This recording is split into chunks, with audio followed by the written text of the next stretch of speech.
नमस्कार, स्वागत है आप सभी का आपके अपने YouTube चैनल कहानी की रात में। कहानी में आज आप सुनेंगे सिंहासन बत्तीसी की 17वीं पुतली विद्यावती की कहानी। महाराज विक्रमादित्य की प्रजा को कोई कमी नहीं थी। सभी लोग संतुष्ट तथा प्रसन्न रहते थे। कभी कोई समस्या लेकर यदि कोई दरबार आता था, उसकी समस्या को तत्काल हल कर दिया जाता था। प्रजा को किसी प्रकार का कष्ट देने वाले अधिकारी को दंडित किया जाता था।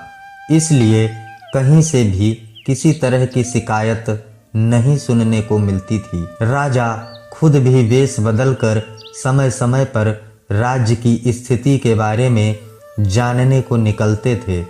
ऐसे ही एक रात जब वह वेश बदलकर अपने राज्य का भ्रमण कर रहे थे, तो उन्हें एक झोपड़े से एक बातचीत का अंश सुनाई पड़ा। कोई औरत अपने पति को राजा से साफ साफ कुछ बताने को कह रही थी और उसका पति उसे कह रहा था कि अपने स्वार्थ के लिए अपने महान राजा के प्राण वह संकट में नहीं डाल सकता है। विक्रमादित्य समझ गए कि उनकी समस्या से उनका कुछ संबंध है। उनसे रहा नहीं गया। अपनी प्रजा की हर समस्या को हल करना वे अपना कर्तव्य समझते थे। उन्होंने द्वार खटखटाया तो एक ब्राह्मण दंपत्ति ने दरवाजा खोला। विक्रम ने अपना परिचय देकर उनसे उनकी समस्या के बारे में पूछा तो वे थर-थर कांपने लगे। जब उन्होंने निर्भय होकर उन्हें सब कुछ स्पष्ट बताने को कहा तो ब्राह्मण ने उन्हें सारी बात बता दी।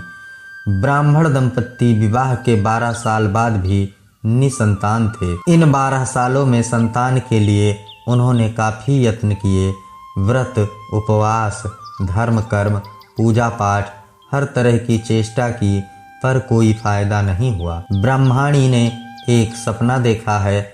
स्वप्न में एक देवी ने आकर उसे बताया कि 30 कोस की दूरी पर पूर्व दिशा में एक घना जंगल है, जहाँ कुछ साधु सन्यासी शिव की स्तुति कर रहे हैं। शिव को प्रसन्न करने के लिए हवन कुंड में अपने अंग काट कर डाल रहे हैं। अगर उन्हीं की तरह राजा विक्रमादित्य उस हवन कुंड में अपने अंग काट कर फेंके तो शिव प्रसन्न होकर उनसे उनकी इच्छित चीज मांगने को कहेंगे। वह शिव से ब्राह्मण दंपत्ति के लिए संतान की मांग कर सकते हैं और उन्हें संतान प्राप्ति हो जाएगी। विक्रम ने यह सुनकर उन्हें आश्वासन दिया कि वह यह कार्य अवश्य करेंगे। रास्ते में उन्होंने बैतालों को स्मरण करके बुलाया तथा उस हवन स्थल तक पहुंचा देने को कहा।